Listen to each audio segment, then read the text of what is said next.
All right, thank you everyone for joining us for our presentation, hosting high school exchange students in Center County.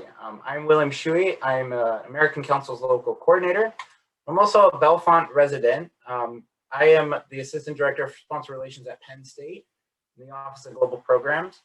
But how I came into working with American Councils, I was an American Councils exchange student in 2005 and also hosted an exchange student in 2005. And then before I came to Penn State, I worked for the American Councils as a recruiter in Ukraine and Kazakhstan. But currently I reside in Bellefonte, kind of in between Bellefonte and Zion. And I'm here to kind of get involved more with the community through intercultural exchange and to kind of show you, where I'm coming from. This is me, what is it, 15 years ago now. And this is my host brother that I hosted through the American Councils, and he was from Taraz, Kazakhstan. This is Damir, and this was 2005, so a lot has changed then. So I kind of come at this topic from a personal experience. So the agenda today is first we're going to give a little introduction to the American Councils for International Education, then more about the programs and hosting American Council students. And then we're lucky enough to be joined by a local host family that has hosted American Council students in the past. Then finally, we have somebody from the American Councils in DC to kind of give us an update from the American Councils. And then also all three of us will be here for Q&A, any specific questions you might have. So, introduction to the American Councils. The American Councils for International Education is a nonprofit focused on exchanges, professional training, and critical languages. It's located in Washington, D.C., but there's offices throughout the world. These are the main areas of interest of American Councils. And today we're going to be focusing on cultural exchange, of course. And this is the reach of the American Councils. And I like to show this map because to me, it demonstrates the diversity of the programming through American Councils, where if you're thinking about it, exchange students, you might think of some typical European countries where you expect an exchange student, but here we can see the scope and diversity of the programming and the students we could expect to join our area. So this is the mission. American Council strengthens international ties and mutual understanding through excellence in academic, professional and cultural exchange, language acquisition, educational development, and research. So this is, the vision is really why we're here today. We believe that a more interconnected world can only benefit us and benefit others, especially with the challenges we see the world facing. Elephant in the room, last year was quite a challenging year for the world, which took a lot of interconnectedness to address, and we're still addressing it. So the mission, the vision of American Councils is much more than our communities, but it's to aim to connect the world as a whole. So there's two programs I really want to dive into today. The two programs that we see exchange students coming to the U.S. on. The first is the Future Leaders Exchange Program. This is secondary school students from 31 different countries traveling to the U.S. to live with a host family for about 10 months, a whole academic year. And there you can see a list of the participating countries. So you'll notice it's a lot of former Soviet Union republics. And so this program was started in 1992, led by efforts by U.S. Senator Bill Bradley, who felt that firsthand connections between young people was the best way to ensure long-lasting peace and understanding between the U.S. and other countries. So at the time, the fall of the Soviet Union, this program sought to bridge the gap of understanding between the former Soviet republics and the United States following the end of the Cold War, which, turn on the news, still an important endeavor today. And the second program I'd like to talk about today is the Kennedy-Lugar Youth Exchange and Study Program, or the YES program. And this program had a similar mission. It serves exceptional high school students from countries with significant Muslim populations, and the students also spend an academic year in the United States. So these students represent over 45 different countries, so it's a much bigger scope. So these are the two main programs we're looking to place students in our area from. And to kind of give you a sense of, what the process these students go through, I want to share some pictures from when I was a recruiter. This is round one. The American Council sends 2 staff members city to city through these countries to lead rounds of selection. The first round is an English test, and you can see hundreds of students come from all over for a shot at taking this test. And from there, maybe the top 10% get skimmed off and go to the next round, where they have to take, they have to complete an essay test. And then from there, again, the top 10% are skimmed off to go to the final round. And I apologize for this picture, but it's when you sit with 2 American Council staff members, 1 local staff and 1 American staff, and you have to answer questions in your local language and in English for a formal interview.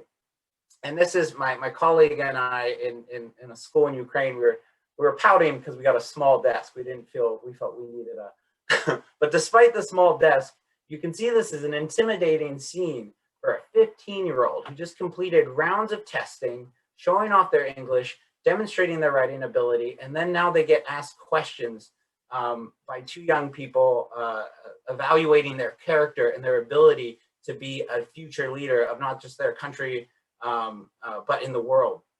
So from this stage, if they make it past this round, their high school scores, their English scores, their round 1, 2, and 3 scores, and the results of that all go to DC, where in DC they select a very select number of students to be placed in the United States for the Flex and Yes program.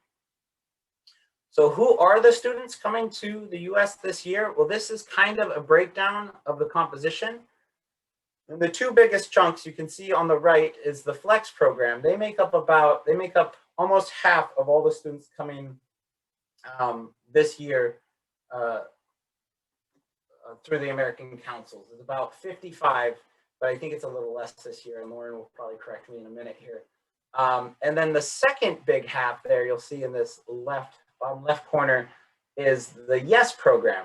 And again, this is the program of predominantly Muslim countries. And then there's 2 other slices of the pie. And these programs these students are coming from Serbia, Montenegro, and Lithuania. So these are the students we have. And now I'm going to transition into hosting these students. So what kind of people host students? Well, families with grown children or families with no children. Retirees host these students. Families with young children in high school age, they commonly like to host them because then they have, right off the bat, the student and their kids have that common shared interest and connection. And also couples without children, single adults and LGBTQ couples. So these are the people we're looking for, which I think includes everyone. And then how do we find host families? Well, through an event like this, but basically word of mouth. It's just getting the word out there that these programs exist, these opportunities exist, and the community can really benefit from it. We're kind of at a disadvantage in Center County because we haven't hosted students through the American Councils in years. I'm not sure if ever. Lauren can correct me on that. But once, where I grew up, I was in a much smaller town called Johnsburg, about an hour and a half away from here. And although we had a town of just 3,000 people, every year we had students from American Councils because once we knew that program existed, people were clamoring to host the next exchange student for next year. So we're kind of starting from scratch in Center County. So if you know anyone, if you can help us spread the word, we really appreciate it. But let's dive into the benefits of hosting. Why do we want to host exchange students for about 10 months? So American communities benefit from these students. They have an opportunity to learn about a different part of the world, a different culture, to make those connections. And I know Alexandra and I will share that now. These are connections that we'll share that a little bit later. These are connections that you'll keep for the rest of your life. You know, these are, once you host a student like this, you'll stay in touch with them, you know, for the rest of your life, and maybe even visit back and forth. And these students are committed to volunteering, so that only benefits the community. On average, an American Council's exchange student completes 100 hours of community service while on program. So American host families benefit from hosting. They get to learn about a new culture. They get to see their lives through new eyes. So you get to share your family's tradition with this person. You get to celebrate American holidays for the first time with this person. Help them pick out a prom dress for a US prom. Help them learn the cheers at a Penn State football game.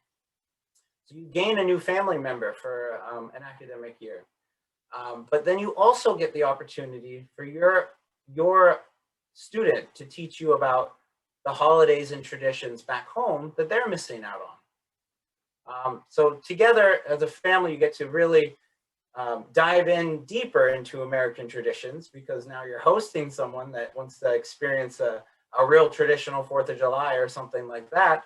But then you also get to broaden your own world and the borders within your own house to learn about other traditions. American high schools benefit. They add a global perspective to the classroom. These students form friendships with other students from around the world, and those connections stay for years to come. And I'm a testament to that as well. And again, it's that idea of introducing new cultures, new ideas, and traditions into our local schools here in Center County.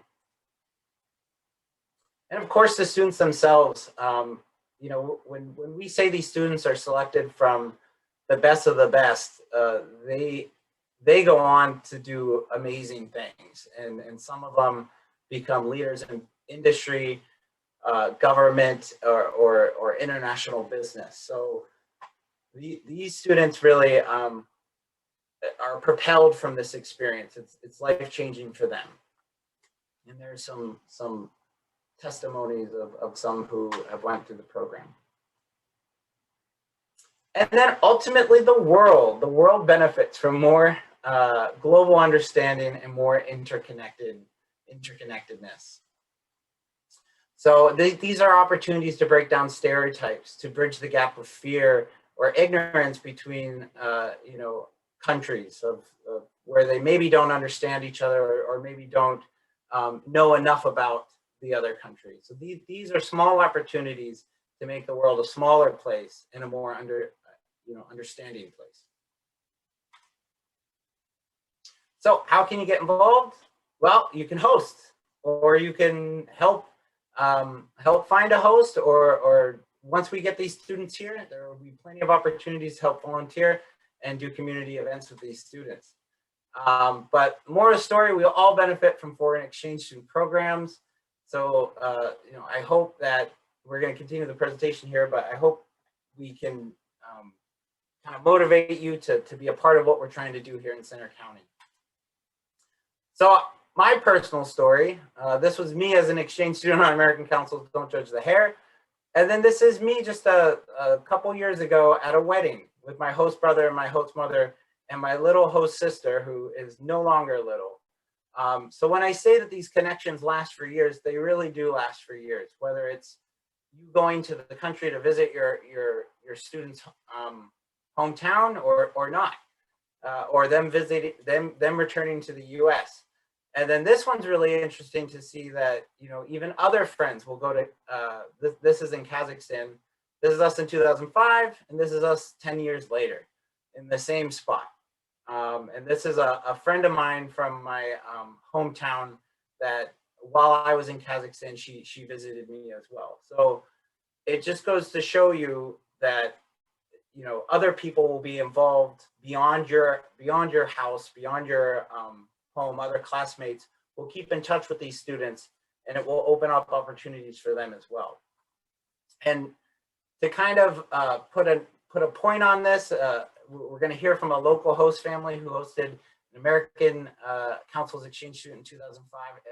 I'm going to toss it over to you, Alexandra, and it's okay. I'm going to share some. Well, I'll let you introduce yourself first. Sorry. Go ahead, Alexandra. Thanks so much, William. Happy to be here too.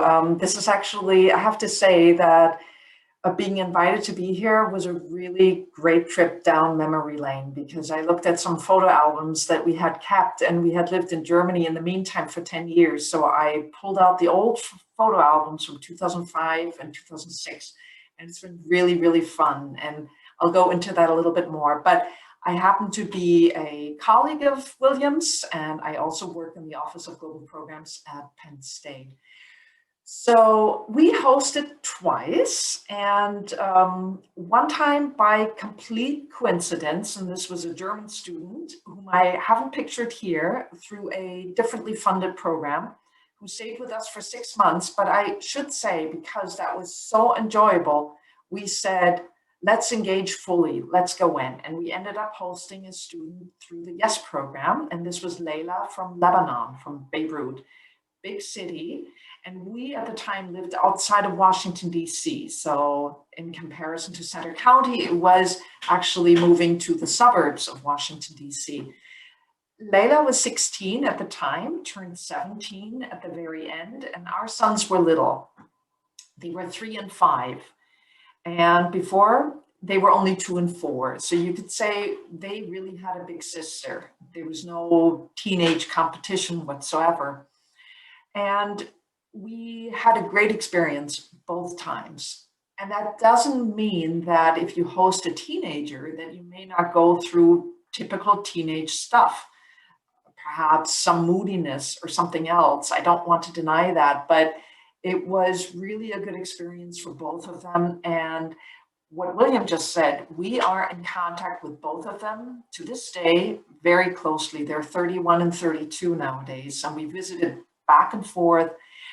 And it extended to the families too, to the families at large. And I would say highlights were that we took real joy in the fact that they were happy here. Meaning, I think for every student who comes, they go through their own cycle of adjustment, and they maybe come on a high, and then they reach the holidays perhaps, and they can be a little bit hard.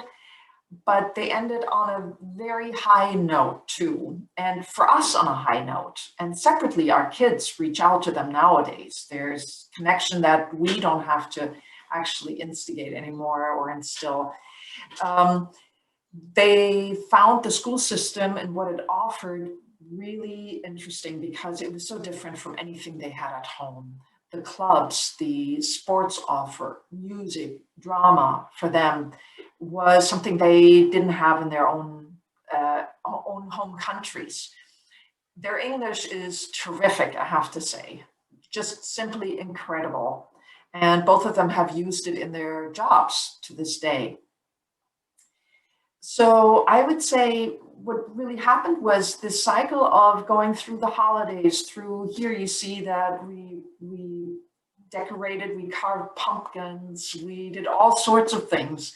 And Layla at this point is married, and that's her nowadays. And we just saw them about 6 months ago, and we were, because of this, I contacted her and I said, is it okay that I share some pictures? And she said, yes. And when are we going to get together again? So that's probably going to be pretty soon. It's an incredible enrichment for us. I think very much for her. And I would have never wanted to trade it because we gained a family member. And I think that contact will exist for a long time to come. So perhaps my other word of advice would be, I think it requires openness on both sides. It cannot be, our US culture cannot be dictated upon a high school student. They're also in their very formative years. It's truly learning from them learning from us, and seeing in that case what you learn from one another and what works. So we were very fortunate that we had the two of them, and I can highly, highly recommend it. Thank you so much, Alexandra, for sharing your experience. And it's really a thrill to see, these pictures from 2006, and then, just a couple months ago, you visiting in New York City and sharing a meal. So this is what it's all about, and that's what's exciting about it. So thank you for sharing that story. And Alexandra's just down the street too. We're both here in Bellefonte, so we've had these experiences with the American Councils and excited to pass on those experiences to other interested families and students in the area. And with that, we're gonna leave Bellefonte and virtually go to Washington, D.C., where we have an update from our friend and colleague at the American Councils. And Lauren, I'll let you kind of introduce yourself. Welcome. Great, thanks, William. My name is Lauren, and I'm with the American Council's office in Washington, D.C. Similarly to William, I was an exchange student in the past, and then I worked with American Councils on the overseas side, on the recruitment side, where we screen and evaluate students for the Flex and Yes program. So it's really great to be able to speak to the importance of the programs and the high caliber of students and the standards that we hold them to, sort of at both stages of the exchange experience. This is a tough act to follow because those stories of exchange and the connections that it builds were so powerful for me here. But I'd just like to speak really briefly to our expectations for the program going forward. It's been a tough year. We transitioned to some virtual programming, and we're able to virtually bring some students to the US to match them with host families, to match them with students that could have been their classmates had they been able to arrive. But we're really thrilled that we're going full steam ahead this August to welcome a new group of, approximately 1,600 students across the program to come to the US, and about 70 students that American Councils personally will be working with this year, hopefully in Center County with William here. So yeah, I think that's it from me, unless there are any other questions I can address. Thank you. Well, we're going to transition to questions in a minute, but on Lauren's note about we expect to be full steam ahead, we just found out about an hour ago that the State College Borough is lifting its emergency measures to address COVID. So we are seeing more and more locally steps towards normal. Penn State campus will be maskless and social distance free starting the 28th of June for those who are fully vaccinated. So these are exciting things. So this was tough to have conversations with potential host families a couple months ago because the uncertainty was still pretty high. But I think this is the time to really start thinking, can my family open their hearts open to an exchange student this year? And I think as far as the pandemic's concerned, I think we can logistically. So it's an exciting time, and we're happy to have Lauren here. We are going to transition to question and answer, and I'm going to stop the recording. So for those of you who are streaming this on our YouTube channel or elsewhere, please send your questions to William Shuey, local coordinator here, that's me, at WTS5003@gmail.com. Anybody interested, or if you know somebody who would be interested, please send me an email. Happy to answer any questions.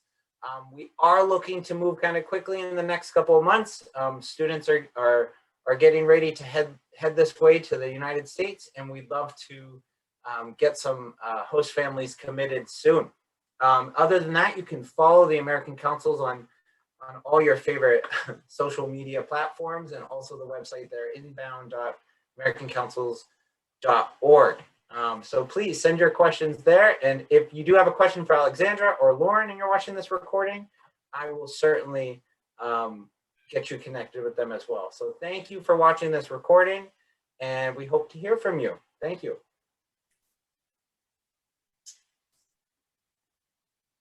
How do I do this?